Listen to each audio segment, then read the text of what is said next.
Mbo ya yonkolo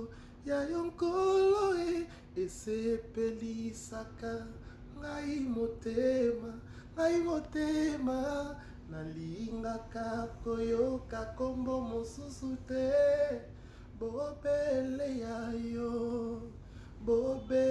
ya yo na pasi nesengo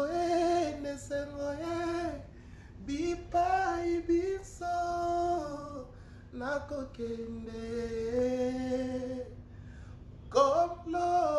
kombo ya yo nakoki kobosana te na ndako ata na nzela bipai biso ngai oyo nakokende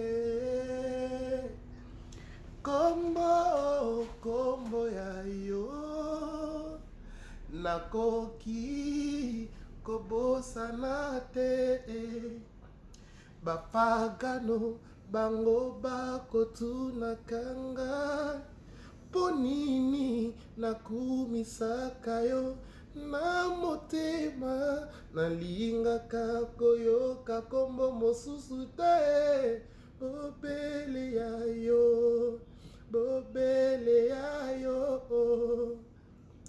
Voilà kombo na okolo wapi ba catholique wapi ba oyo babima na église catholique boza wapi boya toyemba. Bonne journée à vous.